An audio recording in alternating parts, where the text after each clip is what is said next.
Science basically philosophy ही है। मैं हमेशा लोगों से ये बोलता हूँ कि साइंस वो फिलॉसफी है जिसका प्रूफ है हमारे पास। बोलते हैं कि इंसान की यार ये प्लेनेट क्यों घूमते हैं एलिप्टिकल पाथ में। हाँ। तो उसने बोला मेरे पास अभी सवाल का जवाब तो है नहीं, हाँ। लेकिन मैं दूंगा। फिर कैलकुलस आ गया। कैलकुलस आ गया। जो आज तक लोग जिनके तोते उड़ जाते हैं ना कि यार ये समझ नहीं पा रहे, तो मैथमेटिक्स ने उस समय सजेस्ट कर दिया था कि ब्लैक होल है। मैथमेटिक्स ने किया, मैथमेटिक्स ने। और आइंस्टाइन बिल्कुल अगेंस्ट थे। आइंस्टाइन की इक्वेशन थी वो। यूनिवर्स, हम क्या करते हैं, हमें लगता है कि हम चीजें बनाते हैं, हम बनाते नहीं, हम बस नेचर को ऑब्जर्व करके समझ लेते हैं। दिखा कि स्पेस मुड़ा हुआ है, कि जो स्टार यहाँ दिखना चाहिए था वो यहाँ दिखा। साबित हो गया कि आइंस्टाइन जो कागजों पे बैठ के लिखा है उसने, वो सत्य है। ताबीज यकी का बांध अगर हिम्मत है बाजुओं पे अपनी। कभी देखा है दरिया वालों को साहिल का सहारा लेते हुए? आलोचना मत करो, रचना करो। हम बहुत इजी आलोचना करेंगे, अरे क्या कर रहे हो, अरे यार हो जाएगा या हो जाएगा, हो जाएगा, पता नहीं यार, हो जाता है, हो जाता है, हो जाता है। तो वो दिखता है यार, मैं कहा यार इतनी बड़ी लाइब्रेरी है ना वो। और जब जिसके साथ वो है ना, जब कश्ती मेरी सैलाब में आ जाती है, माँ दुआ करते हुए ख्वाब में आ जाती है। अरे वाह। तो वो 1 लाख रुपए बस, या तो तू पढ़ेगा या ये पढ़ेगा। तो भैया ने पढ़ाई छोड़ दी। बहुत खुशकिस्मत होते हैं वो लोग जिनके जो लिटरली इतना भी मौका मिले ना कि पढ़ाई करते करते उनको कमाना ना पड़े, वो अपने आप में बहुत बड़ी चीज है। कितनी मोहब्बत चाहिए तुझे फराज, माँ ने बच्चों के नाम तुझ पे रख दी। तो वो मैं लगा कि यार ये कुछ था, मगर ये। सबसे पहले तो मैं आप ही के बारे में जानना चाहूंगी। आप अपने बारे में बच्चों को बताइए। स्कूलिंग ये सब चीज़ें क्या थी, तो वही है, मैं बहुत ही ज़्यादा नॉर्मल घर से हूँ। कैसे कि सड़कों पे एक ज़माने में फूल बेचा करता था मैं, तो उस समय पापा के पास जॉब भी नहीं थी। तो उसके बाद धीरे धीरे तुक्के में एक उनकी अच्छी जॉब लग गई, वो सरकारी हमें फ्लैट मिल गया। हम ठीक है, ग्रेड डी आप समझती हैं। फिर वहाँ से हमारे पास स्कूल आया, जिस स्कूल में मैं गया वहाँ पे बहुत अच्छा अंग्रेज़ी का स्कूल था। वहाँ पे अंग्रेज़ी में बात करो तो टीचर मारते थे कि तुम अंग्रेज़ी सिखाओगे हमें। तो थोड़ा अंग्रेज़ी की हाथ पैर टूटे ही है मेरे। इवेंचुअली पढ़ाई में थोड़ा इंटरेस्ट आ गया। मुझे फिजिक्स बिल्कुल समझ में नहीं आती थी, बहुत कमज़ोर थी मेरी फिजिक्स। और अंदर फिर वो आता ना, बच्चों के होता है एक ज़माने में आग होता है कि यार ये नहीं समझ में आया तो यही समझेंगे। हाँ। तो 9th क्लास में हमने एक ऐसी होता है कि प्रोजेक्ट बनाया, करे यार मतलब मैकेनिकल फॉर्म से मोटर चलाई और मोटर से बल्ब जल गया। यार इंटरेस्टिंग चीज़ है, उसके वजह से फिजिक्स में इंटरेस्ट आया, उस मोटर और बल्ब की वजह से। बस हाँ। तो मैं बनना तो साइंटिस्ट ही था बहुत ज़्यादा। फिर मैंने बचपन में 9th क्लास में मैंने आइंस्टाइन साहब के बारे में पढ़ लिया। मगर यार आइंस्टाइन तो कुछ है और ऐसे ही बनना है। तो फिर रिलेटिविटी जो है अगर आप सोचें स्पेशल थ्योरी, तो 9th 10th से पढ़ने लगा मैं। तो मैं समझ में आने लगा कि अच्छा ये भी कुछ है, टाइम अलग है नहीं है, स्पेस क्या है, एनर्जी क्या है, मास एनर्जी एक ही है। तो था कि यूनिफाइड थ्योरी ऑफ एवरीथिंग जो आइंस्टाइन साहब का सपना था, उसको मैं पूरा करता हूँ। उस समय मैं सोचा था, बचपन में होता ना कि कुछ आग सी होती है। तो उसके बाद वही 11th 12th हुआ, उसके बाद फिर बीटेक हुई। तो सोचा अब क्या करना है, रिसर्च में बहुत मन था। फिर मैं चला गया पुणे मास्टर्स करने, और पुणे बेहतरीन जगह है थिएटर के लिए। तो वहाँ से मैं उस समय वही मैं बताया कि घर थोड़ा मुझ पे ही है, शुरुआत से ही इतना बहुत ज़्यादा ही वो था। तो इनफैक्ट मेरे भाई बहन ने पढ़ाई मेरी वजह से छोड़ दी थी कि हमारे घर पे पैसा नहीं था। और आज तक मुझे वो कन्वर्सेशन याद है, थोड़ा इमोशनल कन्वर्सेशन है कि मैं ऐसे बैठा हूँ, पापा यहाँ बैठे, भैया यहाँ खड़ा था, तो पापा बोलते यार 1 लाख रुपए बस, या तो तू पढ़ेगा या ये पढ़ेगा। तो भैया ने पढ़ाई छोड़ दी कि पापा सुप्रियान पढ़ा दो। तो वहाँ से वो जो कर्ज था उसका कि यार कुछ करना है। तो वो भैया फिर ITI किया, अभी अच्छा जॉब वॉब कर रहा है, अपनी बिजनेस भी ट्राई किया। जिम्मेदारी आ गई आप पे। तो एक गरीब इंसान के पास एक ही चीज़ होती है, उम्मीद। तो और एक ही तीर होता है जिस पे चला सके। उनको था तरकश में एक तीर है सुफियान, सारा पैसा इस पे लगा दो। तो वो ज़्यादा दिन था नहीं पैसा, बीटेक के 2nd ईयर तक था। तो वहाँ से मैं पढ़ाने लगा था बच्चों को कि पार्ट टाइम कोचिंग देना ऐसा। तो फिजिक्स इवेंचुअली और अच्छी हो गई। तो फिर मास्टर्स करने आया, तो मास्टर्स में मैं नाइट शिफ्ट करता था। एक ज़माने में अगर आपने सुना होगा, कंपनी खुली थी टॉपर करके, आप क्वेश्चन सॉल्व करो, रात में आंसर मिलता। तो हम वो थे जो रात नाइट शिफ्ट में मैं काम करता था, आंसर देते थे।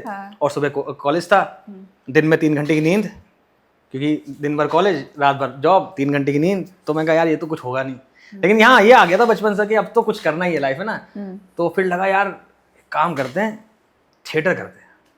और थिएटर करने का रीज़न क्या था? बड़ा रिस्की नहीं है ऐसा, मतलब ऐसे समय में थिएटर? हाँ मतलब थिएटर करने का रीज़न सबसे बड़ा मेरा ये रहा, मेरा ज़बान बहुत अभी तो स्लो लग रहा हूँ मैं आप लोगों को, अभी भी फास्ट हूँ। मैं बहुत तेज़ बोलता था, बहुत फास्ट बोलता था, बहुत ज़्यादा। तो मुझे लगने लगा कि यार इस ज़बान को किसी ने बोला। मैं सुशांत सिंह राजपूत साहब का बहुत बड़ा फ़ैन हूँ उनका। तो मैं बैठा था रात के 5 बजे होंगे। हाँ। मैं इंटरव्यू चलाया। सुबह के? हाँ बस सुबह के 5 बजे होंगे। तो मैंने देखा यार तब क्वेश्चन नहीं आ रहे थे, बच्चे सो रहे होंगे ना, तो नाइट शिफ्ट होती है। तो मैं इंटरव्यू में देखा कि सुशांत भाई बोल रहे हैं कि यार मैं फिजिक्स का था, मैंने 3rd ईयर में ड्रॉप कर लिया और थिएटर किया मैंने। पहली बार थिएटर शब्द वहाँ से आया, मैंने कहा थिएटर क्या होता है। फिर मैं देखा यार ये भी फिजिक्स का है, मैं भी फिजिक्स का हूँ, ये भी एक्टर बन गया, मैं भी बनता हूँ।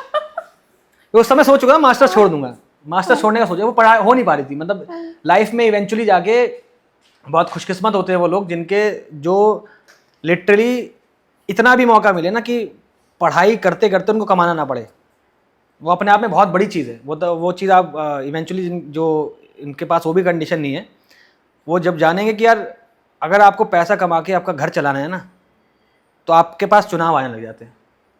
You always make a choice कि जहाँ पे कि आप हाँ, पढ़ाई कि आज 2 घंटा कम पढ़ता हूँ, 2 घंटा पढ़ा देता हूँ।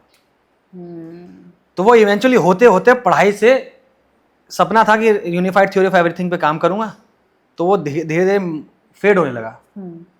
और फिर आईआईटी भी नहीं हुआ था उस समय, आईआईटी बॉम्बे में मेरा मास्टर्स में नहीं हुआ था। और बस ऐसे मिस हुआ था कि ऐसे मतलब मुझे मेटलर्जी मिल रही थी। मैं कहा मेटलर्जी करके क्या करूँगा। तो मैं कहा ठीक है, अब COEP नाम का एक कॉलेज है पुणे में, अब देखना कॉलेज ऑफ इंजीनियरिंग पुणे 1854 का एस्टेब्लिश है, विश्वेश्वरैया साहब वहीं से पढ़े। तो वहाँ मैं गया था। तो धीरे धीरे अपनी ज़बान सुधारने के लिए मैं थिएटर गया। फिजिक्स में सबने कंसेप्ट पढ़ा है वो वाला थ्रेशोल्ड फ्रीक्वेंसी, कि एक फ्रीक्वेंसी के बाद इलेक्ट्रॉन बाहर निकल आता है। थिएटर भी वैसे ही है, एक समय के बाद इलेक्ट्रॉन बाहर निकल आता है, उसके बाद थिएटर में वापस बंदा थिएटर का हो जाता है। फिर वो थिएटर का ही हो जाता 2 साल जिसको थिएटर करना है करो, 2 साल एक दिन करोगे तो तुम थिएटर के हो जाओगे। तो वो थिएटर का लगाओ, फिर वहाँ पे इतनी सारी साहित्य पढ़ा, ये सब पढ़ा। फिजिक्स मैंने छोड़ दिया था, फिजिक्स ने शायद छोड़ा नहीं मुझे।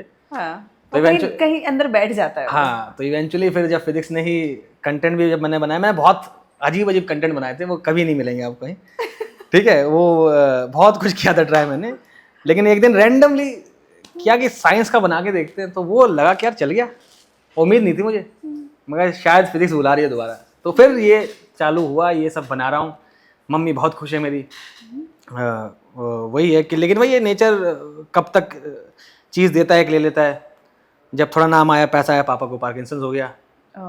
तो वो जो खुशी होती, पूरी खुशी कभी नहीं आती लाइफ में ना। ऐसा है कि या तो पूरी चीज़ मिल जाओगे तो आपको लगता है कि सब मैं ही हूँ, फिर वो खुद ही को इंसान भगवान समझने लगता है कि मैं ही हूँ, मैं ही सब कुछ हूँ। तो वो यकीन रहे नेचर पे और यूनिवर्स पे, तब तक नेचर तुम्हें हमेशा चांद में एक दाग दे देगा हल्का सा, कि ये ठीक है।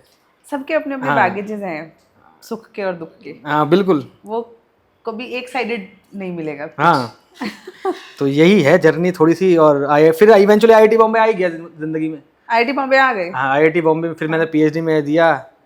बड़ी इंटरेस्टिंग सी कहानी है। मैं सोचा यार PhD तो कर लूँगा, साथ साथ में ऑडिशन देने हैं मुझे बम्बई में। तो बम्बई थोड़ा ना वो है, कंजेस्टेड है, बहुत महंगा है। तो उस समय इतना पैसा नहीं मिलेगा, एक काम करते हैं यार, हॉस्टल सस्ता पड़ेगा।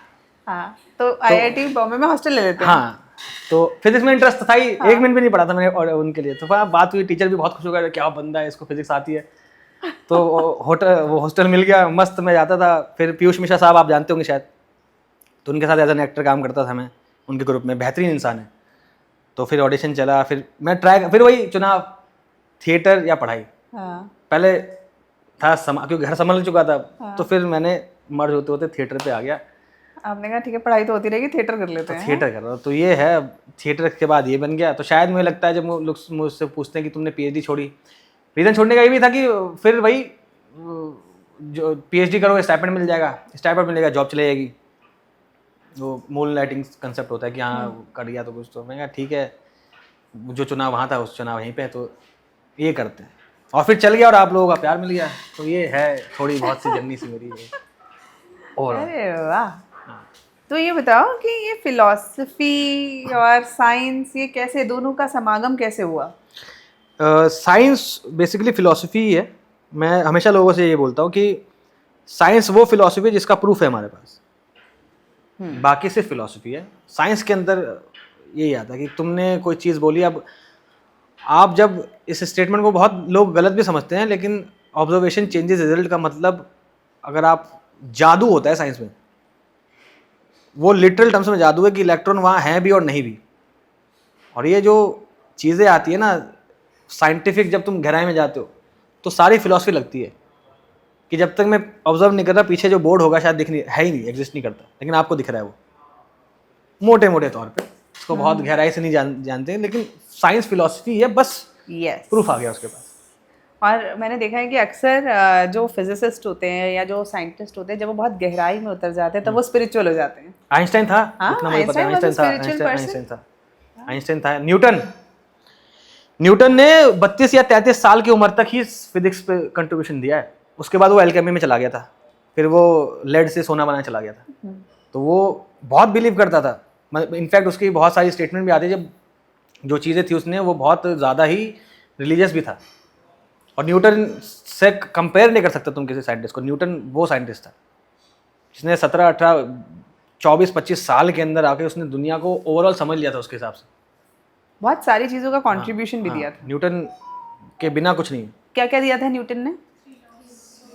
3 लॉज ऑफ मोशन। और उससे आके बोलते हैं कि इंसान की यार ये प्लेनेट क्यों घूमते हैं एलिप्टिकल पाथ में। हाँ हाँ, तो उसने बोला मेरे पास अभी सवाल का जवाब तो है नहीं, हाँ, लेकिन मैं दूंगा। फिर कैलकुलस आ गई, कैलकुलस आ गया। जो आज तक लोग जिनके तोते उड़ जाते हैं ना कि यार ये समझ नहीं पा रहे। मैं भी मेरे और आइंस्टाइन में, खैर वो तो खैर कितने हैं, मैं हमेशा में से ये बोलता हूँ कि एक ही चीज़ कॉमन है, डिसडेन ऑफ मैथमेटिक्स। मैं भी इवेंचुअली मैथ्स पे हार गया, थर्ड ऑर्डर ऑफ डिफरेंशियल पे गया मैं, उसके बाद मैं कहा ये तो नहीं हो रहा मुझसे। तो शायद उनको भी यार पिछले व्यक्ति आजकल इनका सीसेट चल रहा है, मैथ्स के खिलाफ मत बोलना। नहीं, मैथ बहुत अच्छी चीज़ है यार, समझ में आए तो। मैथ आती नहीं इतनी। चलो भाई, अपने अपने बताओ, साइंस के क्वेश्चंस पूछो।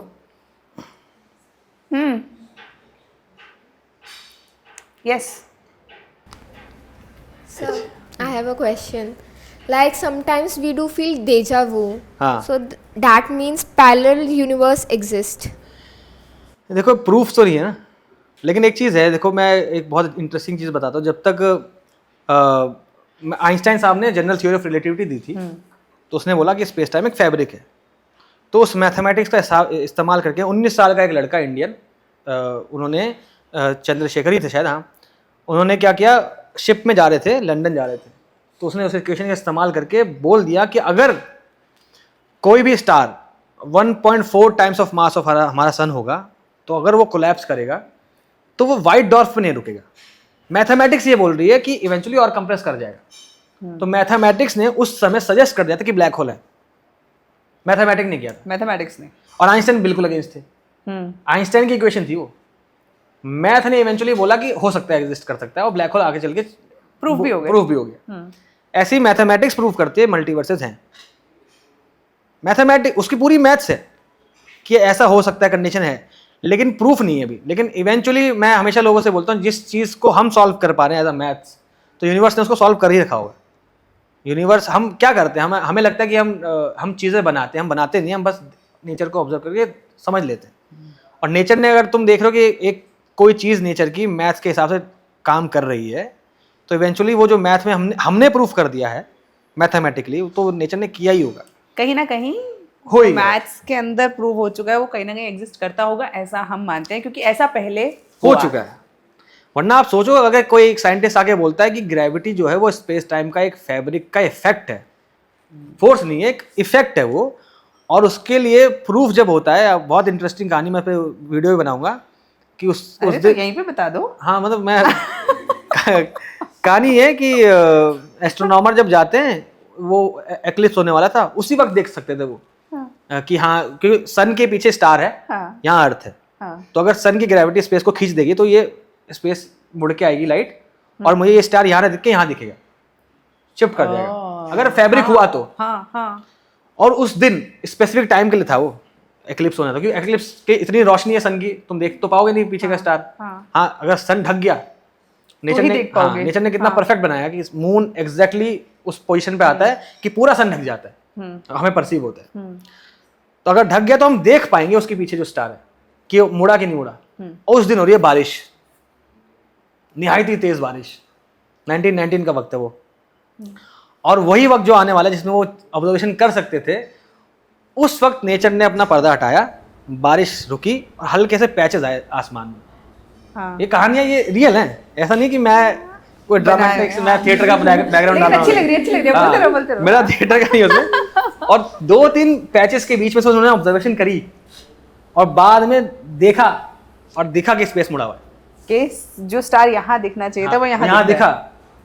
साबित हो गया कि आइंस्टाइन जो कागजों पे बैठ के लिखा है उसने, वो सत्य है, वो सत्य है। स्पेस टाइम फैब्रिक मुड़ा हुआ है, स्पेस ग्रेविटी इफेक्ट ही है। और उसके वजह से आज हमारे जो सैटेलाइट कम्युनिकेशन कर पा रहे हैं, आइंस्टाइन के वही लोग उसका इस्तेमाल देखो, सैटेलाइट को हमें ट्यून करना पड़ता है टाइमिंग, वरना अर्थ की टाइमिंग और उसकी टाइमिंग अलग हो जाएगी।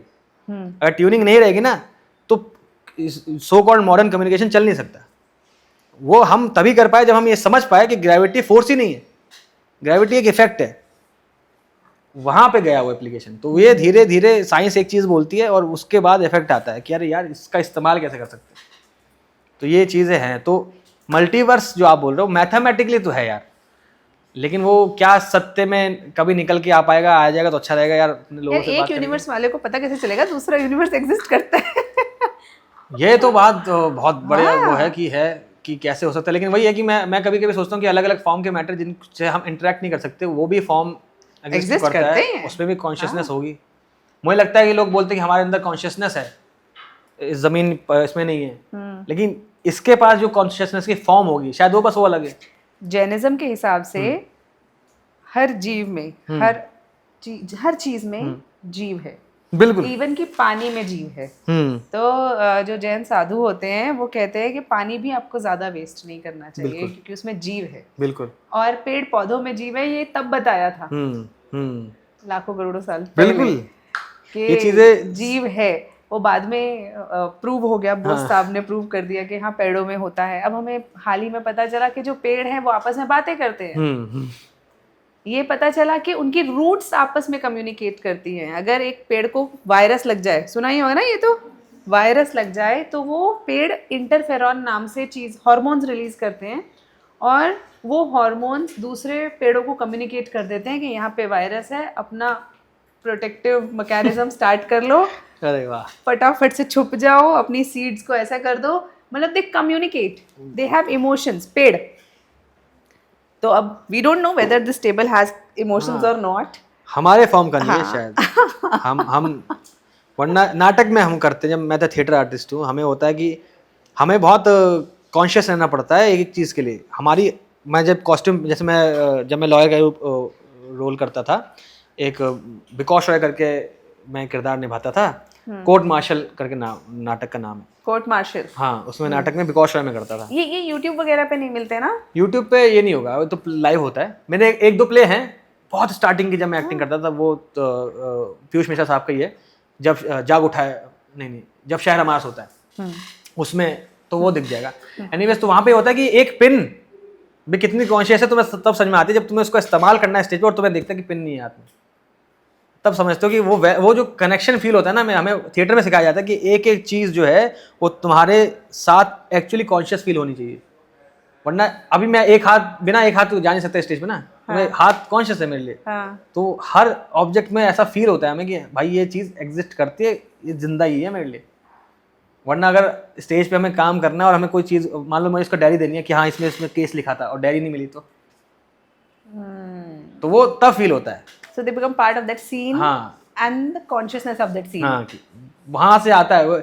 अगर मैं एक सामान उठा के बोलूँ, जैसे मान लो ये है कि हमारे सर ने सिखाया था कि मान लीजिए ऐसे है कोई सीन है जिसमें इंटेंसिटी दिखानी है, और मैं बोलूँ कि देखो इसमें है गोली, एक ये हो गया, इसमें है गोली, तो दोनों बस सेम मैं काम कर रहा हूँ, लेकिन मैं कैसे इसका इस्तेमाल कर लूँगा पहले वो चीज़ फॉर्म कर सकती है। तो इसको कैसे इस्तेमाल करना है object. This is body language, है ना। लोग इंटरव्यू में बड़ा बड़ा बच्चों का ना, लोगों को बड़ा एक्साइटमेंट रहता है इंटरव्यू में क्या पूछते हैं, क्या देखते हैं। इंटरव्यू में देखते हैं कि तुम क्या हो। हाँ, अब बॉडी लैंग्वेज दैट, बट अब जो अंतर आया वो किस चीज का आया? टोन, टोन का, टोन एंड टेनर। और टोन एंड टेनर करते ही सब बदल जाता है। और मैं हमेशा बोलती हूँ कि अच्छा के भी कई तरीके होते हैं। अच्छा, हाँ अच्छा, पीके मूवी में है ना। अच्छा वो होता है। तो कहाँ कब वो अच्छे से सरकाजम वाला अच्छा हो जाएगा पता नहीं चलेगा। अच्छा हाँ, वो तो हो सकता है, ये तो ट्रेनिंग है हमारी। बताओ और पूछो। Sir can AI get consciousness? बिल्कुल, हमें क्या पता, हम ही AI है किसी के, तो हमें भी नहीं पता। तो AI कॉन्शियस है या नहीं है। एक ना बहुत इंटरेस्टिंग चीज़ है इमिटेशन गेम, आपने नाम सुना है मूवी का? सुना है। हाँ, तो वो इमिटेशन गेम में क्या बोलता है वो कि AI इंटेलिजेंस क्या है बेसिकली। आपको क्या लगता है इंटेलिजेंस क्या है? हम बोलते हैं कि हम इंटेलिजेंट Ability हैं। to do everything. हैं? Ability to do anything and everything. ये तो फिर तो दुनिया में किसी के पास नहीं इंटेलिजेंट हैं। इंटेलिजेंस जैसे आप एलन ट्यूरिंग नाम सुना है सुनने? एलन ट्यूरिंग, आप पढ़ना उनके बारे में। ट्यूरिंग मशीन बनाई थी, वर्ल्ड वॉर में बहुत बड़ा उनका साथ है। तो उसने ये जाना कि अगर मान लो एक काम करते हैं, मैं यहाँ बीच में एक पर्दा लगा देता हूँ और आप कुछ सवाल पूछो और यहाँ इस साइड से कोई जवाब देगा, तो आपके पास डिफरेंस पता। अगर मान लो मैंने एक कंप्यूटर बैठा दिया जो कि एग्जैक्ट, जैसे ग्रॉक या फिर कोई AI आता है, वो जब बात करता है आपसे तो आपको लगता है कि यार ये इसने लिखा है या कोई लिख रहा है। इंटेलिजेंस सिर्फ इमिटेशन गेम में आती है, बिहेवियर है। कौन, मैं अगर जिस वे में बिहेव कर, आप मुझसे सवाल पूछते हो मैं किस वे में बिहेव कर रहा हूँ, वो इंटेलिजेंस है। एलन ट्यूरिंग ने कहा था। तो जो AI की बात है ना, हमें AI कॉन्शियसनेस, हम, मुझे तो इतना लगता है जितना मेरा ज्ञान है कि हमें अब तक तो पता चला नहीं है एक्चुअल कॉन्शियसनेस हो क्या रही है और है क्या। हम उस पर थ्योरीज बना रहे हैं। यूनिवर्स भी एक पॉइंट पे कॉन्शियस है, डार्क एनर्जी डार्क मैटर थोड़ा कम्युनिकेट करता है, उस पर इतनी ज़्यादा बात नहीं करूँगा, वीडियोस ही बनाऊंगा। तो वो हमें पता चलेगा कि हमें नहीं पता कि यूनिवर्स खुद एक कैसा ब्रेन सेल की तरह काम कर रहा है। हम जो कॉन्शियसनेस की डेफिनेशन हम अपने आप को दे रहे हैं वो एक्चुअल है कि नहीं पता, ये हमारी बुद्धि ने उसको दिया है। तो AI आपको लग रहा है कि आप उसको कंट्रोल कर रहे हो, मान लो इवेंचुअली जब देखोगे AI बिहेव करने लगेगा ना आप ही की तरह और आपसे बिना इंटरेक्ट के डिसीजन ले लेगा, तो आप भूल जाओगे कि यार मैं कॉन्शियस हूँ या ये कॉन्शियस है। यस, तो वो बहुत थिन लाइन डिफरेंस आता है। पहले आप समझो इंटेलिजेंस कहाँ, ये डेफिनेशन दे कौन रहा है। हम सब कुछ नहीं जान सकते, हम सब कुछ नहीं कर सकते। मैं IAS नहीं बन सकता, मुझे पता है आप लोग बनेंगे। तो वो अंतर होता है कि हर एक को जानना पड़ता है कौन सा क्या क्या है। मैं थिएटर वाला हूँ और थोड़ी बहुत फिजिक्स आती है मुझे, तो शायद वो जो जोन मैं बना पा रहा हूँ शायद आप नहीं कर सकते। तो वो तो नहीं है इंटेलिजेंस की एनीथिंग जो भी है हम कर सकें कॉन्शियसनेस, लेकिन AI का है। और AI आगे क्या करेगा ये हमें भी नहीं पता है, क्योंकि बिल्कुल नहीं पता। अभी हाल ही के अंदर मैं देख रही थी कि कुछ मॉडल्स ऐसे AI के डेवलप हुए, साइंटिस्ट उस पर काम कर रहे थे। उन्होंने ऐसे मॉडल्स डेवलप करे कि वो थोड़े दिनों बाद उन्हें उसे समझा नहीं पाए, तो उन्होंने उसे स्विच ऑफ करने के लिए करना चाहा कि भाई उसका मॉडल का नाम था 1.2 करके कुछ मॉडल का नाम था कि इसे स्विच ऑफ करना है। तो AI ने क्या किया, अपने स्विच ऑफ प्रोटोकॉल से बचने के लिए, उसका प्रोटोकॉल होता है ना कि इस तरीके से स्विच ऑफ करके आप अपने आप को ऐसे डिस्ट्रक्ट करोगे, ये सब करोगे, उससे बचने के लिए उसने जो वहाँ का एक एम्प्लॉय था जिसके हाथ में वो था, जिसकी कमांड से वो स्विच ऑफ होना था, उसने उसके पर्सनल कंप्यूटर को हैक किया, उसकी फोटोज निकाली, ऑब्जेक्शनेबल फोटोज, और उन फोटोज को डाल के मेल करा कि the sequence should not be entered, the AI should not be commanded to destruct itself, else this will be released on internet. वाह, ये किसने किया? AI ने। कैन यू थिंक, एक्सटॉर्शन करा उसने। तो वो कॉन्शियस है कि नहीं, अब सवाल का ही है। लेकिन मुझे लगता है हमेशा इंसान हमेशा जीतेगा। रीजन बीइंग कि हम जो इवॉल्व हुए करोड़ों सालों में, लाखों सालों में, वो हम इवॉल्व हुए सर्वाइवल इंस्टिंक्ट्स है हमारे पास, सर्वाइवल है। हाँ। कुछ भी लेके आओ इंसान सर्वाइव कर देगा, क्योंकि हमारे पास लाखों साल का इवोल्यूशन है, ऐसी कह रहा हूँ। तो वो तुम एआई कितना ही बना लो या कितना ही इंटेलिजेंट हो जाए, इवेंचुअली आके, चाहे आप मूवी देखो रोबोट, चाहे देखो आयरन मैन, अल्ट्रॉन आया था, लेकिन जीतेगा हमेशा आयरन मैन ही, क्योंकि हमारे अंदर है वो इंस्टिंक्ट, वो हम बने ही वैसे, हमारे डीएनए में है सर्वाइवल, और करोड़ों साल का डीएनए वो। नहीं, हमें 95% प्रिडिक्ट किया जा सकता है, लेकिन 5% कोई प्रिडिक्ट नहीं कर सकता। बिल्कुल। और that's something which is so precious, बहुत है ना। 95 तो प्रिडिक्टेबल है, लोगों की साइकोलॉजी प्रिडिक्ट कर लेते हैं हाँ। कि ये ऐसा बोलोगे तो ऐसा बोलेगा, लेकिन वो जो 5% है ना, कि जैसे कहते हैं ना कि ऐसा लगेगा कि ये आदमी कुछ नहीं करेगा और वो हीरा निकल आता है। बहुत। और कितनी बार ऐसा हुआ, ऐसा लगता है ये बहुत कुछ करेगा, वो पे सड्डी हो जाता है। सर्वाइवल बहुत, सबसे ज्यादा इन्वेंशन वॉर के वक्त में हुई है। वर्ल्ड वॉर पढ़ो तो, मतलब वो हो रही है वॉर, तो हमें क्या करना है, लड़ना है, तो हम उस समय कहाँ से दिमाग में आ गए, एक कागज के इक्वेशन को बम बना दिया।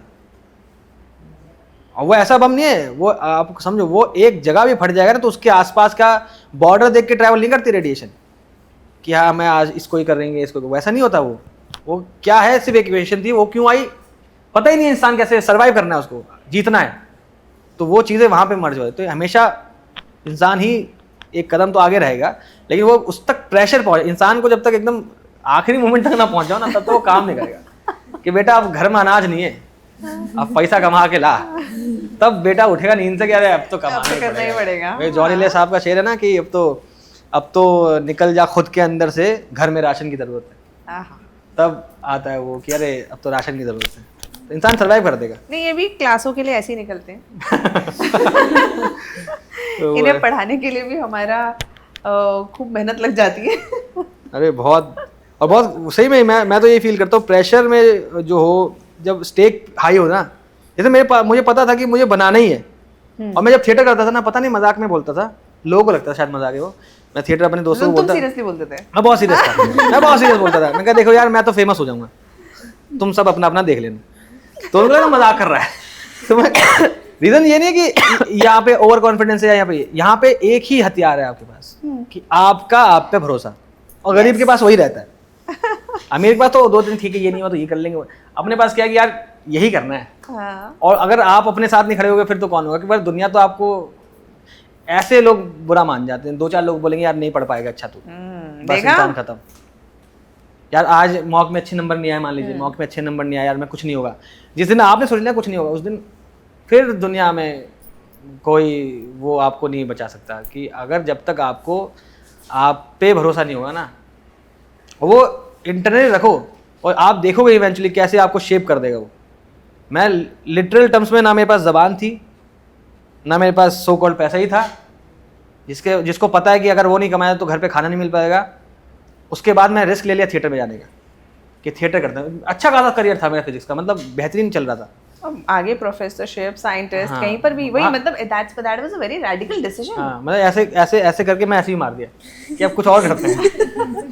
ये तो हो जाएगा यार, ऐसा होता है ना कि अरे ये तो हाथ में है, ये तो है, अब देखते हैं कुछ और करते हैं। और मेरी मम्मी बहुत, उनके शायद मामू का एक शेर था कि ताबीज़ यकी का बांध अगर, हिम्मत है बाजुओं पे अपनी। हाँ। कभी देखा है दरिया वालों को साहिल का सहारा लेते हुए? हाँ। तो मेरी मम्मी बोलती थी यार हो जाएगा, और फिर बहुत डरती थी यार क्या होगा।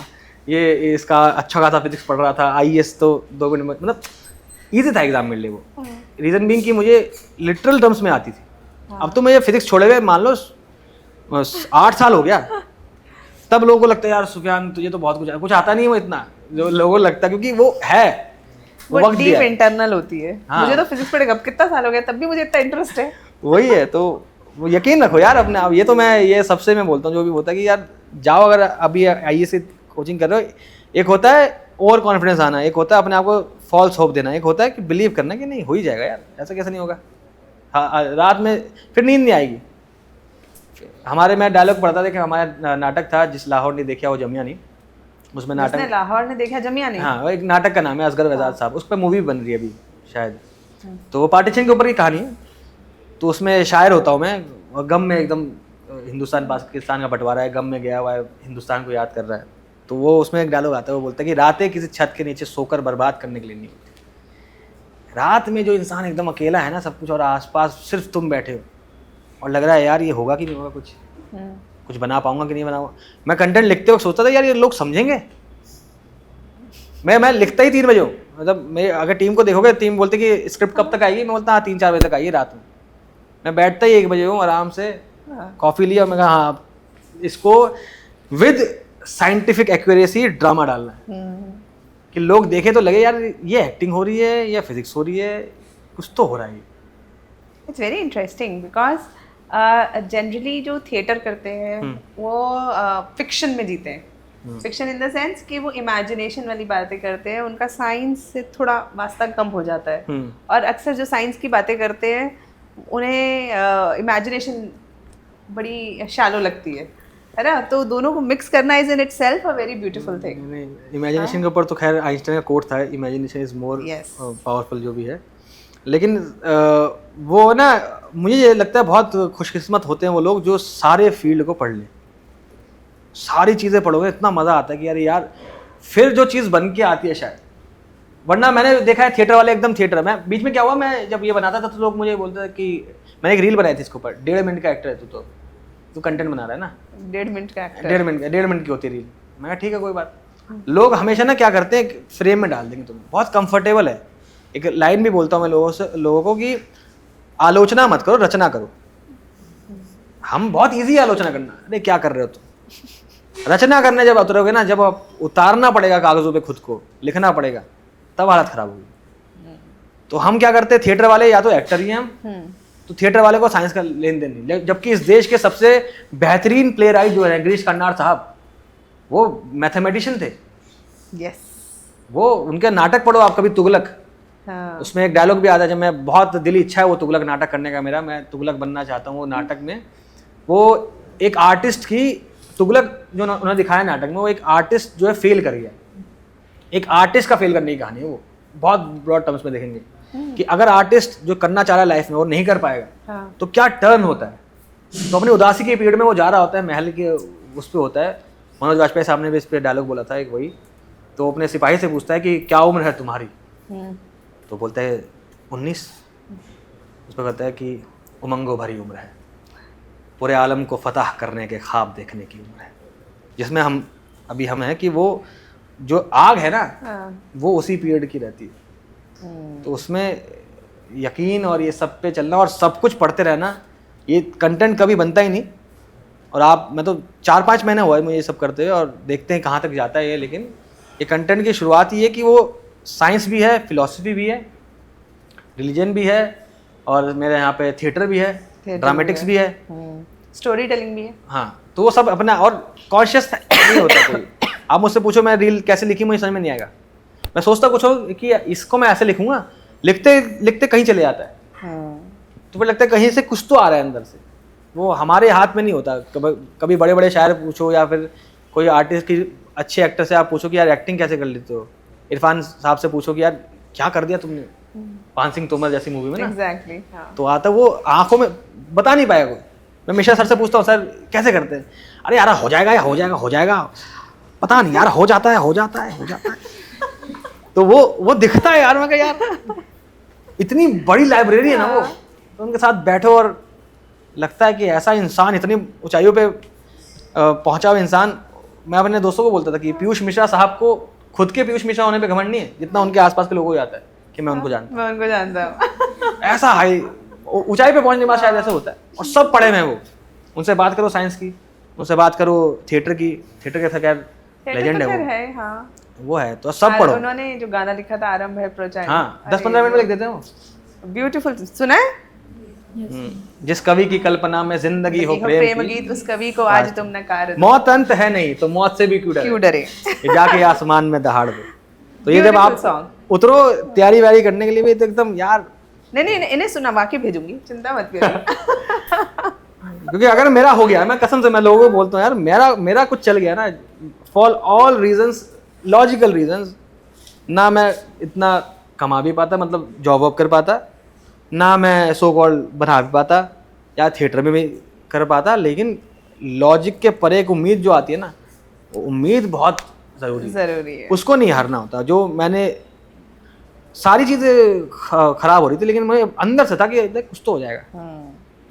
और वो रीज़न ये है कि मेरी माँ को बहुत यकीन था मुझे, और जब जिसके साथ वो है ना, जब कश्ती मेरी सैलाब में आ जाती है, माँ दुआ करते हुए ख्वाब में आ जाती है। अरे वाह, तो वो माँ आ जाती है कि अरे हो जाएगा हो जाएगा। One of the purest and most unconditional relation I think. वो कमा मेरी माँ की इज्जत मैं इसलिए भी करता हूँ, सिर्फ माँ ही नहीं, एज अ ह्यूमन बीइंग उन्होंने जो मुझे सिखाया ना लाइफ में, वो अलग ही है।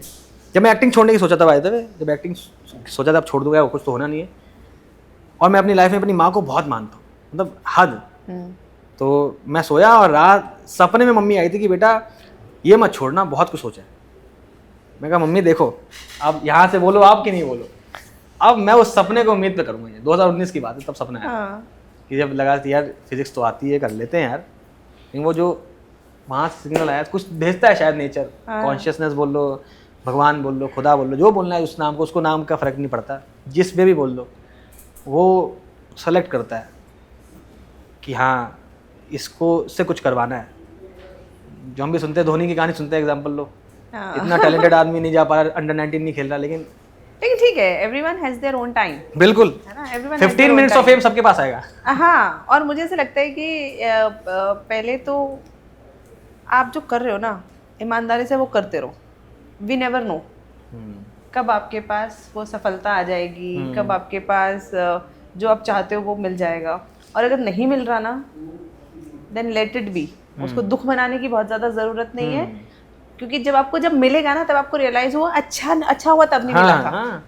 ये अक्सर, और ये मैं अपने एक्सपीरियंस से नहीं बता रही हूँ, मेरे साथ भी हुआ है, और ऐसे बहुत सारे लोगों को मैं जानती हूँ जिनसे जब मैं बात करती हूँ, जो आज बहुत सक्सेसफुल हैं, और जब उनसे बात करती हूँ, उनके फेलियर्स पे हम लोग बात करते हैं, तो अक्सर वो बड़ी एकदम जैसे कहते हैं ना, एक बड़े खुशी से वो बात कहते हैं कि यार उस वक्त बड़ा दुख हुआ था, उस वक्त तो ऐसा लगा था दुनिया खत्म हो गई जब वो फेलियर मिला, या कुछ एक चीज़ जिस चीज़ के लिए वो कोशिश कर रहे थे, कहते वो जब खत्म हुआ ना, तब तो ऐसा लग रहा था इसके आगे कुछ होगा नहीं, अगर ये नहीं हुआ तो कुछ और करने का मतलब नहीं है, कहते। और अब उस पोजीशन में हैं हम इतने सालों बाद, जब किसी और चीज़ में ऐसे सक्सेसफुल हो गए कि अब लगता है कि अच्छा हुआ वो नहीं हुआ, क्योंकि वो हो जाता तो आज हम ये नहीं होते। वो उस समय IIT हो जाता तो ये सब नहीं बनाता।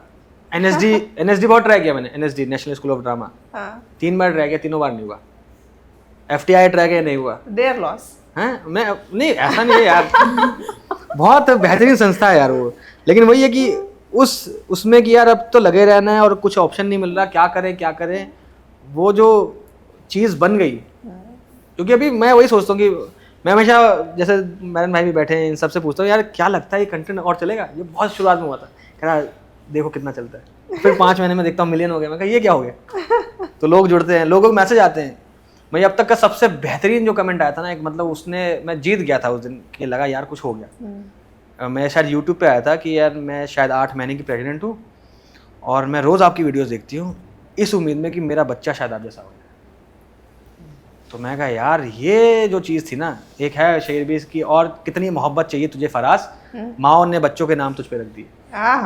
तो वो मैं लगा कि यार ये कुछ था, मगर ये, और अब अच्छा लगता है मुझे कि यार जो मैं कर रहा हूँ, मैं रात में कुछ कंटेंट लिखता हूँ, लगता है यार देखेंगे 10 लाख लोग देखेंगे इसको। अब जो मैं बात करना चाह रहा हूँ लोग देख रहे हैं, सुन रहे हैं, और वैलिडेशन अब आ रही है। ये सो कॉल्ड 27 साल जो मेरी तो कोई जर्नी नहीं है, मेरी माँ के 56 साल की मेहनत मुझे मिली है। वो एक मैं हमेशा, मैं इसमें ज़्यादा वो टच नहीं करता, लेकिन मैं जब इमेजिन करता हूँ कि मेरी माँ, हम लोग जब थे कर्ज पे, जब किराए पर रहते थे, तो ऐसा था कि एक फ्लोर पे 14 कमरे थे, बाथरूम भी नहीं था किसी के पास ना, एक बाथरूम है उस पर, कॉमन बाथरूम वो है। और वहाँ से मेरी मम्मी, हम 3 बच्चे, पापा के पास उस समय जॉब भी नहीं थी, बाद में आई, और सिलाई करती थी। हम बचपन में मैं माला बेचा करता था कभी कभी सड़क पर, कि हाँ थोड़ा पैसा आ जाए, और उस जगह से वो मम्मी को उम्मीद थी कि ये करेगा कुछ। वो जो वहाँ की उम्मीद थी ना, देखो मैं इमोशनल हो गया थोड़ा, तो वो जो उम्मीद आई है 56 साल इंतजार किया उस औरत ने। और ये जब मैं कुछ भी, मम्मी को बहुत शौक था कि यार यूट्यूब का बटन आ गया, तू बटन मंगा दे, तो मैं अपने पास नहीं, मम्मी को भेजता, तो फोटो देखना कभी, अगर वो उनकी आंखों में आपको आज से दिखेगा यार हो गया यार, कुछ हो गया। तो वो जब आती है कि वो मेहनत अभी नहीं रंग लाएगी, हमें लगता है कि यार नहीं चल रहा सही, ये ऑप्शन मिल जाता तो सब हो जाता, अंत यही है। फिर जब अंत ही आरंभ कहते हैं हम, तो वो उसको मतलब गहराई से समझना पड़ता है कि अंत, एक चीज का अंत क्या आरंभ देगा किसी आपको। चीज की आरंभ है। तो वो उनकी 56 साल जब आई तो बहुत खूबसूरत तरीके से आई, और आज मम्मी ऐसा बैठे रहते हो तो बहुत अच्छा लगता है उनको। मुझे क्या है, मम्मी को आपका कंटेंट समझ में आता है? वो उनको मैं बोल रहा हूँ ना मैं आज पूछ रहा था, एक वीडियो देख रही थी एआई के ऊपर ही, कह रही यार ये कितना अच्छा बोल रहा है, मैं समझ में आया, कह रहा है बोल रहा है ना अच्छा लग रहा है। उनको बहुत अच्छा लगता है कि हाँ लोग बात करते हैं। आपके बारे में बताया कि मम्मी बुला रही, कह रहे अरे देखो हमारा बेटा, हमें पता था ना कुछ तो करेगा। तो माओ कभी कभी जब आपको लगे तो मेरा ये होता है कि एक बार मेरी मम्मी ने बोला था कि बेटा तूने अपने दूध का कर्ज चुका दिया। तो वो लगता है कि हाँ यार ये कुछ हुआ। वर्थ इट है ना। यस, दैट्स वेरी सॉरी चीज़ें। एंड जो पेरेंट्स होते हैं ना, ऑफ कोर्स है ना, सारे बच्चे मुझे लगता है शायद सबसे ज्यादा सिर्फ तभी खुश होते हैं जब वो अपने पेरेंट्स की नज़रों में ना वो रिस्पेक्ट, वो शाइन देख लेते हैं कि यू नो डन इट। हाँ वही जीत है यार, वो जीत, इसके अलावा कुछ नहीं है। यस, कर लूंगा जमा दौलत और ज़र, उसके बाद क्या, ले लूंगा शानदार सा घर, उसके बाद क्या। तो वो जो क्या का सवाल ख़त्म हो जाता है जब देखते हैं कि यार माँ या बाप, पापा को तो खैर अब इतनी चीज़ें समझ में आती नहीं है, वो तो बीमारी भी थोड़ी वैसी है, लेकिन मम्मी को आती है, तो वो लगता है कि हाँ वहाँ तक पहुँचाना। जब आप भी तैयारी कर रहे हैं तो अगर इंसान सिर्फ अपने तक मोटिव, ये मेरा मानना है कि इसको लगता है कि सिर्फ अपने लिए अगर आप कुछ काम करोगे ना तो बहुत चांसेस है वो आग खत्म हो जाती है। जब आपको पता है ना कि आप पे डिपेंडेंट है लोग और आपको अकेले नहीं जीतना है, आपको बहुतों को एक साथ जिताना है, तो वो अगर आप के अंदर एक दिन रात में मोटिवेशन खत्म होगी ना कि यार थक गया यार, लेकिन फिर जो आग आती है ना पीछे से, तो होता है कि अरे यार नहीं यार वो भी तो है ना, वो भी है। हाँ, तो वो हमेशा मैं ये बड़ी बड़ी फिलॉसफी भी कहती है कि हमेशा दान देने की जो बात कही जाती है ना, दान यही है जब आप उस पॉइंट पे जाते हो ना, जब आप दूसरों के लिए करते हो ना कुछ, यस, माँ बाप के लिए, सोसाइटी के लिए, दोस्तों के लिए, तो वो आग कभी ख़त्म नहीं होती, वो कंटिन्यूअस चलते रहेगी। सारे मैं बोल रहा हूँ, मैं तो मैं बहुत छोटी मोटी जर्नी की है मैंने, अभी तो कुछ भी नहीं हूँ, लेकिन वो जो इस छोटी जर्नी में मैं यही सीखा कि वो जब तक आपके अंदर आग है ना, सारे रीजंस आपके अगेंस्ट होंगे, आप फिर भी वो खड़े रहोगे। वो एक है कोट भी ना कि not all battles are fought to be won, yes, some are simply fought to tell the world that someone was there on the battlefield, someone was standing। हाँ, कि था तो सही ना।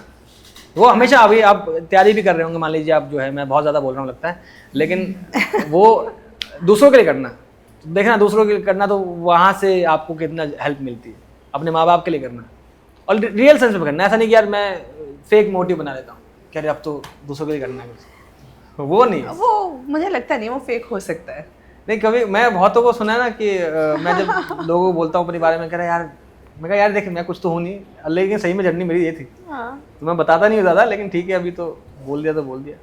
तो वो चीज़ें बहुत प्योर रहेगी तो बहुत अच्छा लगता है। यस, और हम में और मशीन में कुछ अंतर तो होना ही चाहिए। हाँ, मशीन है। हाँ, जब मैं फिलॉसफी पढ़ाती हूँ ना, तो अक्सर मैं लोगों से बोलती हूँ, मतलब सात्रे एक व्यक्ति है, सात्रे एक बहुत बड़े फिलोसोफर हुए हैं, तो उनसे उनके विषय में जब पढ़ाती हूँ तो बताती हूँ कि there is a difference between this table and you. क्या डिफरेंस है आप में और इस टेबल में? क्या अंतर है कि इस टेबल को कुछ भी कहा जाए, करा जाए, ये जवाब नहीं देती, कुछ बोलती नहीं है, रिएक्ट नहीं करती, लेकिन जो इंसान होता है वो फील करता है, रिएक्ट करता है, उसका ओपिनियन होता है।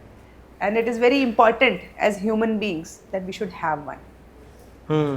यही अंतर है हम में और टेबल में। जैसे कि एक और अक्सर लोग बोलते हैं ना कि मैम बोल्ड कैसे बने, है ना, बोल्ड क्यों बनना चाहिए, क्या क्या करना चाहिए। तो मैं अक्सर बोलती हूँ कि जैसे डाइनिंग टेबल पे बैठा होता है ना एक परिवार, तो अगर समझो 8 लोग बैठे हैं, उसमें से एक व्यक्ति कभी नहीं बताता उसे क्या चाहिए, वो क्या कहेगा, जो सब खाएंगे वही खा लूँगा, जो सब खाएंगे वो खा लूँगी, है ना। और अगर 4 बार 5 बार ऐसा हो गया तो 6वीं बार जब खाना पूछा जाएगा, आपको लगता है उससे पूछा जाएगा? नहीं। तो जब किसी से पूछा नहीं गया तो यानी कि उसमें और टेबल में कोई अंतर है उस पर्टिकुलर पॉइंट पे, क्योंकि उसके होने या ना होने को मान लिया गया है कि जो सबका है वही है. So that is why saying और expressing yourself is also very important. तो मैं तो चाहती हूँ मेरे सारे बच्चे बड़े बोल्ड बने. हाँ अरे बहुत जरूरी है. And no one should be a table. वो है ना वसीम बरेलवी साहब का शेर है कि उसूलों पे अगर आ चाहे तो टकराना जरूरी है, जिंदा हो तो जिंदा नजर आना जरूरी है. कि लगे तो सही यहाँ किसी इंसान से, जिंदा लोग से बात की जा रही है. वो जो तुम्हारी जैसी वो एक पॉइंट तक रहो बर्दाश्त अच्छा चीज़ है, उसके बाद आगे रुक जा भाई. देयर इज समथिंग इन मी. तो वो चीज़ ज़रूरी है. Very true. यस. हाँ. Good evening, sir. Good evening, ma'am. Sir, is manifestation anyhow related to multi-universe? Manifestation multiverse से तो रिलेट आई गेस नहीं करेगा. मैनिफेस्टेशन अगर आप एक चीज़ है कि मैंने एक रील भी बनाई थी इसके ऊपर, जितना भी बात होती है कि आपके हम बोलते हैं कि हमने एक चुनाव नहीं किया. जैसे मान लीजिए मैं फ़ोन पे एक टेबल रख दिया इसमें और नहीं भी रख सकता था. तो ये जो सारे ऑप्शंस है ना, तो क्वांटम मैकेनिक्स जब आप बात करते हैं कि वो कैसे बिहेव करेगा, मतलब बहुत मोटे तौर पे बताता हूँ कि हाँ पार्टिकल बिहेव कर रहा है, वेव बिहेव कर रहा है, ये चुनाव होते हैं उसके पास भी. तो हर बिहेवियर के हिसाब से एक यूनिवर्स बनेगा. तो मैंने उसमें लाइन भी डाली थी रील के अंदर कि आपके पास दुनिया में हर इंसान के पास जितने चॉइसेस हैं उन सारे चॉइसेस के ऊपर एक यूनिवर्स बन जाएगा. तो जो आप इसलिए भी बोलते हैं जो मांगोगे मिल ही जाएगा, इसलिए बोलते हैं जो मांगोगे मिल जाएगा, सोच समझ के मांगना, मिलना ही है. लेकिन आपके इस सेल्फ को मिलेगा या कोई और सो कॉल्ड पैरेलल यूनिवर्स जिसको हम कहते हैं, जितनी भी पॉसिबिलिटीज पॉसिबल है दुनिया में वो सारी की सारी होती है मल्टीवर्स की थ्योरी के हिसाब से. तो वो सारी चीज़ें हो रही हैं. तो आप मैनिफेस्टेशन आपको अगर आप करें कि मुझे ये चीज़ चाहिए, इवेंचुअली आपको नहीं मिलती है तो इस सेल्फ को नहीं मिली. लेकिन अभी थ्योरीज कहती है, उसके मैनी वर्ल्ड इंटरप्रिटेशन कहते हैं इसको, उसके मुताबिक किसी सेल्फ को मिल जाएगी. तो वो मेरी इस यूनिवर्स में नहीं है तो किसी और में होगी. इस पे लोग शायरी भी लिख देते हैं कि अरे यार कब इसमें नहीं तो किसी और में. तो ये सब पता नहीं है कौन सी है. मेन तो इसी यूनिवर्स की बात करना चाहिए. तो उससे आपको रिजल्ट मिलता है कि नहीं मिलता ये नहीं पता मुझे. मैनिफेस्टेशन से चॉइसेस आ रहे हैं. डबल स्प्लिट एक्सपेरिमेंट से एक्सप्लेन करने की कोशिश करते हैं मैनिफेस्टेशन को. हाँ कि may be at very quantum level, when we don't know whether the thing which we are looking at is a particle or a wave, and our thoughts are also waves. So maybe we don't know the mechanism, we don't know exactly how it works, but yes, maybe the waves of our mind may be helping in shaping the things around. Shaping the things around. तो शायद manifestation वहाँ से आपके लिए वो चीज़ें create करती है. और ये तो ठीक है, ये सब तो मतलब डीप साइंस हो गया, डीप फिलॉसफी हो गई, लेकिन हमारे दिमाग के अंदर ऐसी कैपेबिलिटीज़ हैं ऐसे. और ये साइंस, मेडिकल साइंस ने प्रूव किया है कि अगर आप अपने दिमाग के अंदर ये सोचो ना कि भाई मैं दवाई खा रहा हूँ या मैं ठीक हो रहा हूँ, तो 30% से भी ज़्यादा का प्लेसिबो इफेक्ट काम करता है. यानी कि हमारी बॉडी वो ड्रग्स क्रिएट कर देती है जो हमारी बॉडी में नहीं थे. वो कहाँ से क्रिएट हुए? थॉट से ही तो क्रिएट हुए. तो जब हमारी बॉडी वो प्रोडक्ट्स, वो केमिकल्स क्रिएट कर सकती है, दवाइयाँ क्रिएट कर सकती है जो नहीं थी, तो उसी तरीके से we don't know how our world will respond. इसीलिए कोशिश करनी चाहिए, अपने लिए तो अच्छा ही सोचना चाहिए. बाकी सबके लिए आजकल ट्रेंड बना हुआ है अपने लिए बुरा सोचने का. हाँ बहुत ट्रेंड है. मैंने जो एक्टर थे मैं दोस्त, उनको बोलता था कि भाई रोमांटिसाइज मत करो दुख को, कि यार कुछ नहीं हो रहा, लाइफ में स्ट्रगल आ रहा है. तो बहुत रोमांटिसाइज करते हैं और बहुत लोग मैनिफेस्ट करते हैं दुख. आप डीप लेवल पे जाइएगा अपने और आज सोचिएगा कि क्या मैं दुख मैनिफेस्ट तो नहीं करता या करती. हम करते हैं. और दुखी रहना is sometimes considered fashionable. Fashion है. हाँ. कि मैं दुखी रहूंगा तो मेरे साथ अब अच्छा होगा, इसलिए करते हैं शायद, लेकिन नहीं होता है फिर. ठीक है, फिल्मी कहानी नहीं है इतनी कि अरे मैं दुखी रहूंगा तो शायद फिर देखो मैं दुख में हूँ तो कोई आएगा दूर से चमक जाएगा, ये बन जाएगा. ऐसा हो जाएगा. ऐसा नहीं होता. दुख, ये बहुत डीप बात बोल रहा हूँ. अगर आप अपने, इसलिए आप भी रिलेट कर पाओगे कि आप सब अपने लिए ना इवेंचुअली धीरे धीरे दुख मैनिफेस्ट करने लग जाते हो कि यार या तो कोई हार्ट ब्रेक हो जाए, मेरा दिल नहीं टूटना चाहिए, खटारा भाई टाइप ना, कि यार चाहिए लोगों को, दुख चाहिए। टूटे नहीं टूटे, वैसे ही आधे बच्चे तो मैंने देखे टूटे दिल के ही हैं। अरे वो वो मैनिफेस्ट करते लोग, मतलब एग्जाम प्यार मोहब्बत की बात नहीं है, एनी केस कि यार मैं एक ऐसा हो कि यार मैं एग्जाम देने जाऊँ तो इंटरनली होता है, कभी कभी आएगा कि यार छूट जाता तो इतना दुख होता, मेरे जस्ट मार्क्स से निकल गया तो कितना मजा आएगा स्ट्रगल स्टोरी बताने में,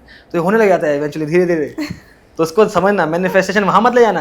गौतम बुद्ध की बात ही है कि जो मांगोगे मिल जाएगा, सोच ध्यान समझ के से मांगना। मांगना। हाँ। वो उनकी बात है। और इतना पहुंचे हुए जब बुद्धि बात करती है ना, जब बुद्ध बात करते हैं तो वो समझना उसको गहराई से कि वो क्या कहना चाह रहे हैं। Exactly, we should be very very cautious in what we think, what we speak, what we are demanding this universe. बिल्कुल, ये We don't पूरा कर know. देगा हाँ।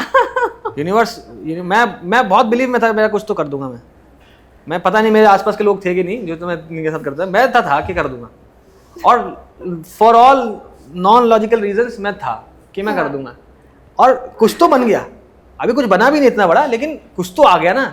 वो अंदर ही था कि यार मैं अपने दोस्तों से भी, थिएटर वालों से भी, हर एक से जिनसे मिलता था, जब मैं बच्चों को बहुत डराता था मैं, जैसे मान लो मैं एग्जाम देने जा रहा हूँ, मुझे अब तक याद है, मेरा एक दोस्त है हेमंत, उसको किस्सा याद है। एक बच्चा बहुत डरा हुआ है कि भैया मैंने कल एग्जाम दिया था ना, तो मैथ के ना सारे मैंने फॉर्मूले सही लगाए हैं, आंसर गलत आ रहे हैं, और मैं बस उसको छेड़ने के लिए, मैं हाँ फेल हो गया तो फिर मैं अपना पढ़ाई करने लगा। तो उसको एकदम डर गया। मैं कहा यही चीज़ नहीं करनी ना, अब तुम मुझसे सवाल के जवाब पूछ रहे हो, मेरा कोई लेन देन नहीं है, तुम अपने आप को मैनिफेस्ट कर रहे हो, और उससे क्या हो रहा है, जो तुम अपने अराउंड थॉट बना रहे हो उसके सारे कि मेरे साथ बुरा तो नहीं हो जाएगा, बुरा तो नहीं हो जाएगा, अब देखो तुम्हारे साथ बुरा होने लगेगा, तुम अगले एग्जाम में नहीं पढ़ पाओगे। एक क्वेश्चन छोड़ दो, तुम अब मान लो किसी का प्रीलिम्स या जब भी जो भी एग्जाम देने जाओ, एक क्वेश्चन हिला नहीं पाओगे, कर नहीं पाओगे, उसके बाद सारे क्वेश्चन डोमिनो इफेक्ट हो जाएंगे। वो तटस्थ कहते हैं ना, वो स्थिर आ जाना, वैराग्य की स्थिति पहुंच जाना, कि रह के निकल जाना, वो करना पड़ता है, स्थित प्रज्ञ पे आना पड़ता है कि वो चीज़ हिलने, आपको अगर उसने हिला दिया तो देखो फिर जो आपको लगा शिट नहीं हो पाया, वो बहुत कॉमन छोटी चीज़ बता रहा हूँ, नहीं हो पाया, वो नहीं हो पाया, नहीं हो पाएगा हो जाएगा। वो चीज़ें, वो मैनिफेस्टेशन कह लो या थॉट एक्सपेरिमेंट कह लो या जो भी है, वो आपको ऐसे पकड़ लेगी। इसलिए मैं तो अपने वक्त में मैं डरता ही नहीं था। डरना तो है ही नहीं, हाँ, गलत हुआ ना, हाँ ठीक है कोई बात नहीं। किसी को डर तो नहीं लगता? एनीबडी? डर से तो डर के तो नहीं बोल रहे?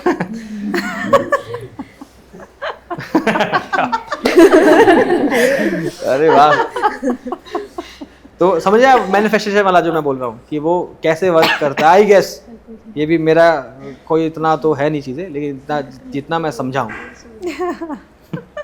किसी और का कोई क्वेश्चन? Last question.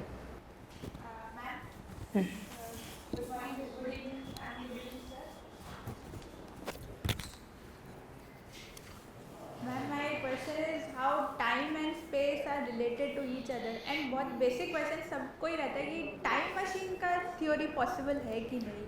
ये मतलब मुझे बहुत वो इसमें, एंड सेकेंडली मैम यूनिवर्स का जो आपने बोला, आई ऑल्सो ट्राइड, मतलब मैं मेरा पर्सनल एक्सपीरियंस से बोल रही हूँ, फ्रॉम लास्ट 2-3 मंथ्स जैसे टेस्ट का था तो मुझे भी कट ऑफ का थोड़ा था, बट रैंडमली मैंने वो छोड़ दिया कि I will see, but eventually things got better, like Yes. I started thinking positive about myself and वो हो रहा है। हाँ। hope so होता रहे। हो जाए। यस। नहीं वो तो वही है, टाइम मशीन एक तो दुनिया में ना लोगों को अपना बड़ा शायद- फैसिनेशन है टाइम मशीन से भाई, देखो जो भी हो। इंसान फैंटेसीज में जीता है ना। इंसान आपको क्यों पसंद आती है हॉरर मूवीज? कभी आपने सोचा? किससे पसंद आती हैं? बहुत लोग ऐसे नहीं चलती मूवीज, हॉरर मूवीज का इतना बड़ा बिजनेस है। किसे लोगों को पसंद आती है भाई? हाँ आएंगी, इवेंचुअली आती हैं। वो जो किक मिलती है ना, वो जो हम फैंटेसीज में जीते हैं ना। आपको भी पसंद है? मैं मूवीज में बहुत कम देखता हूँ, मैं मूवी में जाना चाहता हूँ, अलग बात है। ठीक है, मैं वो होता है एज एन एक्टर बहुत कम देखना चाहिए, मतलब मुझे बिलीव लगता है कैच हो जाती है बॉडी लैंग्वेज। मैं अभी ऐसे करके पीयूष मिश्रा साहब की तरह एक्टिंग कर सकता हूँ, कैच हो जाती करके है। दिखाना। अरे हम नाटक कर रहे थे एक बार, तो एक ना मान लो उनका नाम नहीं लूँगा, लेकिन एक थे जिनको बोलते हैं अरे यार तेरी आवाज में सिर्फ वॉल्यूम है, तेरे में फोकस नहीं है, बिना फोकस से एक्टिंग नहीं होती। यार नहीं हो रहा यार ऐसे नहीं होता यार, नहीं यार, हाँ अच्छा है, वेरी गुड। तो उनको आता है वो, तो बॉडी लैंग्वेज तुरंत कैच कर, एज एन एक्टर जो है ना बहुत तुरंत कैच हो जाता है। तो इसी वजह से मैं नहीं देखता एनीवेज। तो फैंटेसीज में हम लोग बहुत हैं, ठीक है कि यार ऐसा के शाप तो मैं ऐसे पकड़ता था, लेकिन अभी मैंने बहुत समय से नहीं देखा उनको। क्योंकि वो क्या बहुत एज अ बॉडी एक और नहीं ये नहीं ये क्या है, रीजन क्या है ना कि एक्टर की ट्रेनिंग जो है ना वो टूल बनाती है, शरीर हमारा टूल है, तो टूल तैयार हो रहा होता है, और वो टूल किसी को भी पकड़ ले। So flexibility in हाँ। your expressions and हाँ। body language. जैसे अभी जैसे आप बैठे हो, मैं आपके साथ अगर मान लो मैं 1-2 दिन आपसे मिलूंगा तो मैं आपके बैठने का तरीका एग्जैक्ट में अंदर आने लगेगा। ये मैं एक इंसान से एक्टर हैं, वो ऐसे करके बात करते थे, और मैं इवेंचुअली देखा 2 दिन बाद मैं ऐसे हो गया था।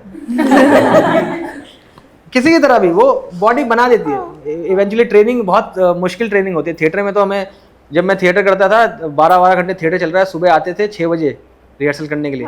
हमारे थिएटर के सर बेहतरीन सर हैं, अभिजीत चौधरी नाम है उनका, तो उनके साथ पहले मैं करता था थिएटर। तो वो आते थे, ऐसा आए ट्रेनिंग चल रही और या फिर कोई रोल कर रहा हूँ बिकॉज हाँ वो कर रहा हूँ, तो उसमें नाटक में और पेट में दर्द होता है। एक्टिंग हमेशा पेट से होती है, आवाज़ निकाल ली है पेट से और वो चीख के निकालनी है। मैं अभी आप बात करेंगे, आप डायलॉग बोलेंगे, आपके गला बैठ जाएगा थोड़ा, आपको ऑडियंस तक दूर पहुँचाना है तो हमारी नहीं बैठेगा।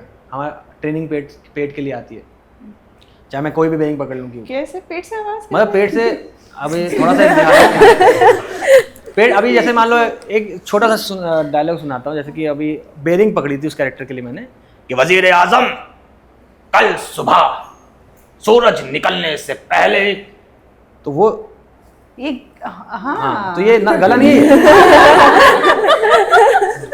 ये गला नहीं है।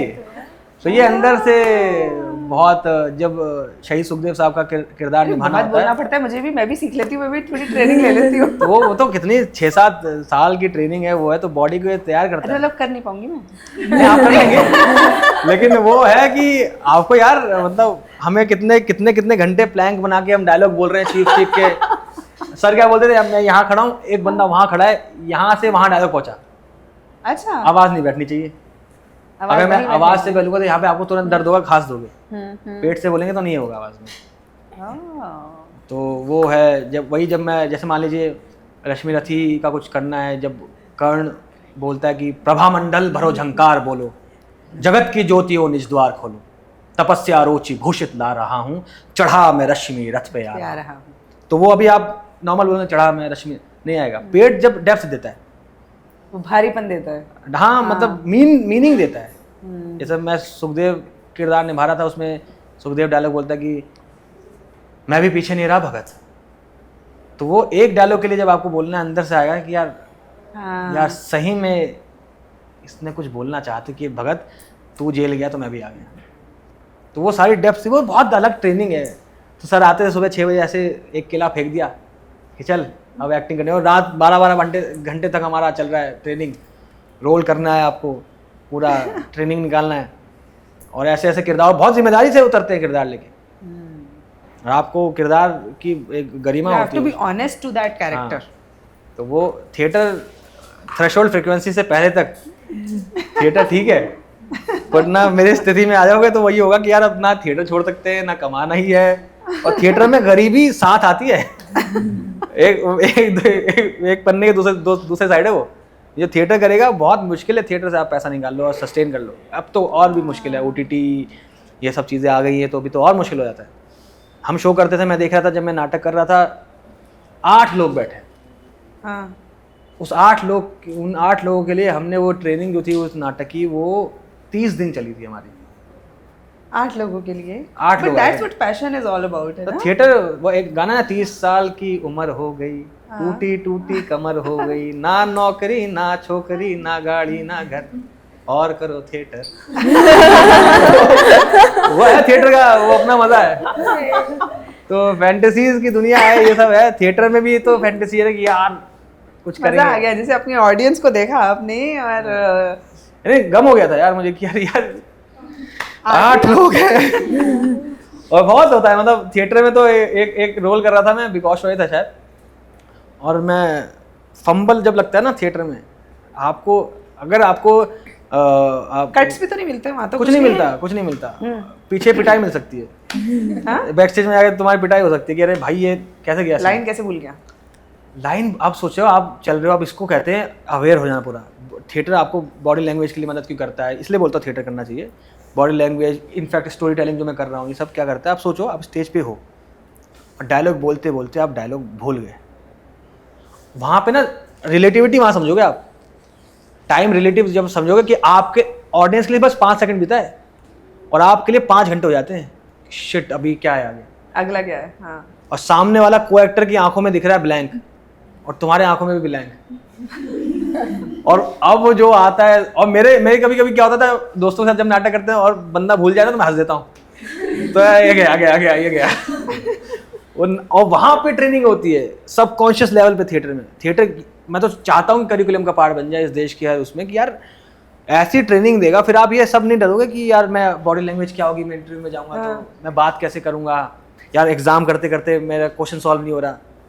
वहाँ सोचो, आप एग्जाम सिर्फ आप देख रहे हो ना, वहाँ पे 800 लोग देख रहे हैं आपको, और 800 लोग देख रहे हैं, ये कुछ तो गया, कुछ तो बोलना था यार। हाँ। और उसके बाद मेरे अंदर आ गया था, मैंने हाथ जोड़ने वाला था, ये देखो ये तो मैं भूल गया हूँ सर, आपके पैसे जो आए आप ये हो गया। लेकिन वो मेरा जो को-एक्टर था उसका मेरे आंखों में बीच में थोड़ा संवाद हुआ हल्का सा, कि हो जाएगा, फिर मैं धीरे धीरे याद आ गया, फिर मैंने वो कंटिन्यू कर दिया। तो वहाँ पे आया डर को मैंने एक उसमें नाटक में कि क्या आपने कभी मौत को देखा है, मैंने देखा। वो नाटक में डायलॉग आता है कि, तो वहीं से आती है वो चीज़ें कि एकदम आपको सामने दिखती है, डर दिखता है लेकिन गुजर जाता है, दिखता है। हाँ। और वहाँ पे आपकी ट्रेनिंग है एक्टर, एज एन एक्टर, कि आपको रुकना है, अब आपको इसको प्रभाव आप पे नहीं आना चाहिए, वरना अगर आप हिल गए डोमिनो इफेक्ट में सारे डायलॉग फंबल लगने वाले हैं। तुम्हारे तो लगेंगे, सामने वाला को एक्टर की पूरा नाटक हिलता है। मिश्रा साहब तो क्या करते थे, हम लोग पीयूष मिश्रा साहब, उनसे बेहतर इंसान, मैं तो किस्मत वालों के साथ में मिल गया उनको, मतलब इतने हाईली हमें ट्रेन करवाया था उन लोग जब हम नाटक कर रहे थे। वो कुछ नहीं करते, वो एक्शन रिएक्शन पे बात होती है, आप डायलॉग कैसे बोल रहे हो और मैं वैसे बोलूँगा, उसी को एक्शन एनर्जी लेके। नाटक में बस वो पहला डायलॉग सुनते थे, नाटक पूरे नाटक का पहला डायलॉग, अगर वो सही एनर्जी पे आ गया तो नाटक अच्छा है।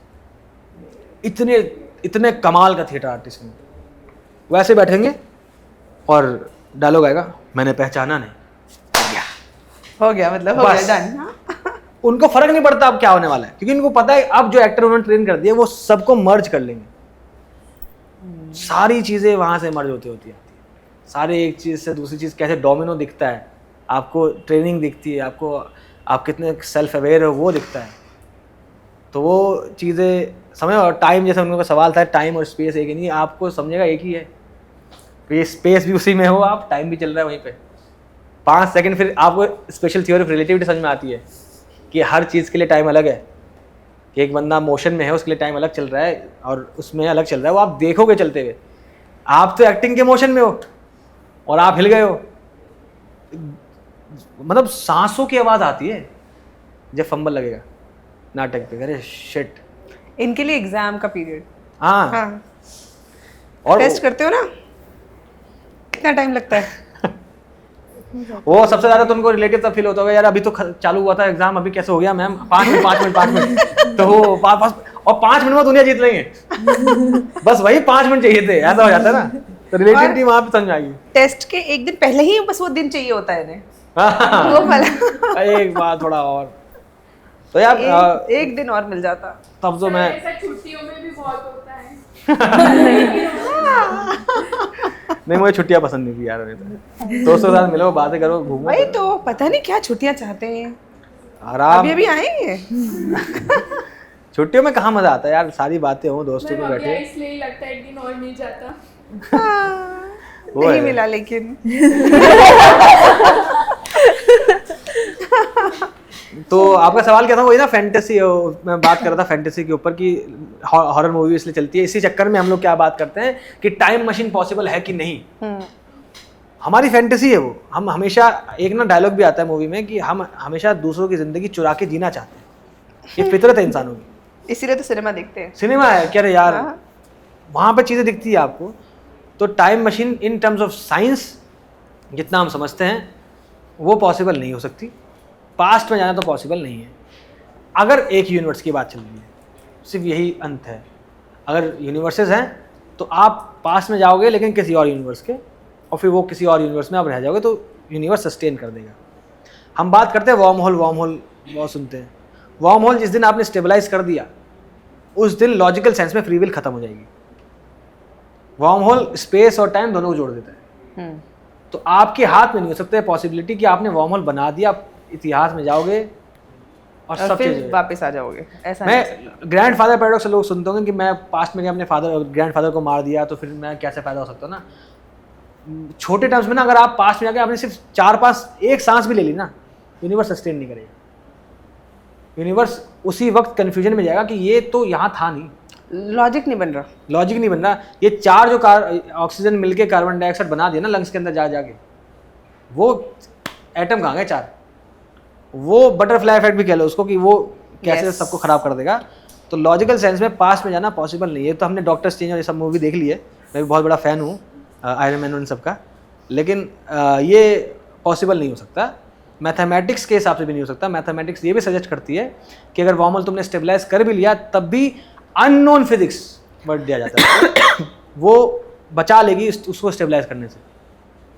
और अगर वार्म होल स्टेबलाइज हो गया, जैसे आइंस्टाइन फ्री विल में नहीं मानते थे, आइंस्टाइन बिल्कुल फ्री विल में नहीं मानते थे। डिटर्मिनिज्म। उनसे एक सवाल भी पूछा था कि अगर आप फ्री विल में नहीं मानते तो इसका मतलब जो कोई किसी का मान लो खून करने वाला है वो जब यूनिवर्स स्टार्ट हुआ तभी से डिसाइडेड था। तो बोलते हाँ, लेकिन मैं फिर भी चाहूँगा वो जेल में रहे, कि वो है उनका डिटर्मिनिज्म में था वो। कई लोग, क्वांटम फिजिक्स चांस प्रोवाइड करती है ये समझने की कि फ्री विल तो होनी चाहिए।